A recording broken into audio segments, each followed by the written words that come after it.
শেষ হয়ে গেল আফগান রূপকথা।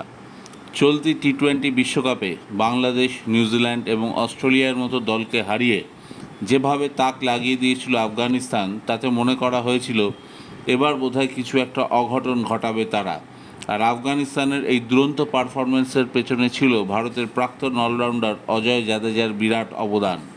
সে কথা আপনাদের আগের ভিডিওতেই জানিয়েছি বিস্তারে। তবে কেন আজকে হেরে গেল আফগানিস্তান, এই ব্যাখ্যায় যাব। তার আগে একটা অনুরোধ, আমার চ্যানেলটিকে আরও বেশি করে লাইক এবং সাবস্ক্রাইব করে দিন। আফগানিস্তান দক্ষিণ আফ্রিকার বিরুদ্ধে ফেভারিট নয়, এটা বোঝার জন্য ক্রিকেট পণ্ডিত হওয়ার দরকার ছিল না। কিন্তু আফগান অধিনায়ক রশিদ খান আজ চরম ভুলটা করে ফেললেন টসে জিতে ব্যাটিং নিয়ে। গুরবাজ, ইব্রাহিম, গুলবদিন, ওমরজাই কেউ দাঁড়াতেই পারলেন না দক্ষিণ আফ্রিকার বোলারদের সামনে। জেনসেন এবং শামসি 3টি করে উইকেট নিলেন। রাবাডা এবং নোকিয়া গতির বিস্ফোরণে আফগানদের গিলে ফেললেন।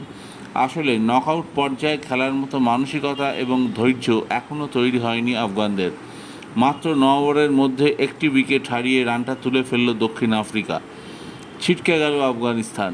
যে আনন্দ কদিন আগেও কাবুল, কান্দাহার, মাজারে শরীফ, জালালাবাদ, হেরাতের মতো ছোট ছোট আফগানিস্তানের শহরগুলোর রাস্তায় ছড়িয়ে পড়েছিল, সেই আনন্দ আজ থেমে গেল।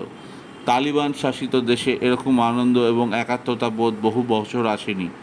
রশিদ, নবী, ফজলুল হক ফারুকিরা হয়তো বিদায় নিলেন, কিন্তু ভবিষ্যতে আফগানিস্তান ক্রিকেট দুনিয়ায় যে অনেক দূর যাওয়ার ক্ষমতা রাখে এবং অনেক হিসেব বদলে দেওয়ার ক্ষমতা রাখে, সেই ইঙ্গিত রেখে গেলেন এবারের বিশ্বকাপে।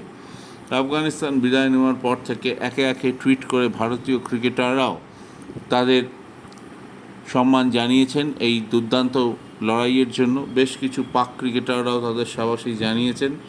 এখন দেখা যাক আফগানিস্তান তাদের এই ফর্ম পরবর্তীকালে ধরে রাখতে পারে কিনা। রশিদ খান জানিয়েছেন আফগানিস্তান সরকার অর্থাৎ তালিবানও তাদের এই পারফরমেন্সে যথেষ্ট খুশি। দেশে ফিরলে তালিবান সরকারের তরফ থেকে প্রত্যেক ক্রিকেটারকে উপহার দেওয়া হবে। আফগানিস্তানের বিশ্বকাপ এখানেই শেষ, এটাই শেষ কথা। থ্যাংক ইউ, ধন্যবাদ।